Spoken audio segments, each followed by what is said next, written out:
আজকে অত্যন্ত আনন্দের দিন, এই জন্য যে যার জন্য আমরা লড়াই করেছি 15 বছর 17 বছর ধরে,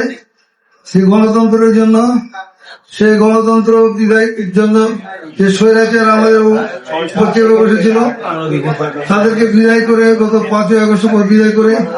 যে নির্বাচিত সরকার হয়েছে, জনগণের ভোটে নির্বাচিত হয়েছে,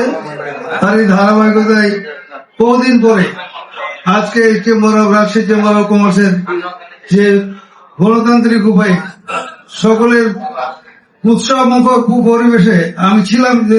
ছিলাম যে নির্বাচন হয়েছে, সেই নির্বাচনের জন্য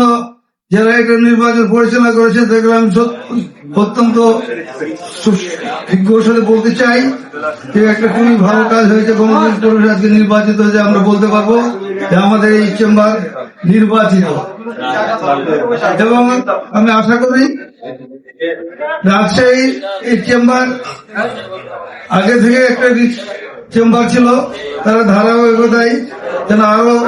তারা রিচ হয় এবং আমাদের যে রাজশাহীর ব্যবসায়িক বৃন্দের এবং আমাদের যে দাবি দেওয়া আছে, এরকম নৌবন্দর আমাদের সুলতানগঞ্জে আছে, এখনো এটা চালু হচ্ছে না, সেই চেম্বারের মাধ্যম দিয়ে এবং তাদের হাত দিয়ে আমাদের পরিচালনা দেবো। এবং রাজশাহীর ইন্ডাস্ট্রিকে বা যে সকল ডিস্ট্রিক্টের যে আছে এবং সেখানে আমাদের একটা দাবিও থাকবে, এখানে একটা ইপিজেড করা। আশা করি আমার এই চেম্বার যারা আছেন, এই চেম্বারের নেতৃবৃন্দের মাধ্যম দিয়ে দাবি করে সেই ইপিজেড এবং বিসিকের যে সকল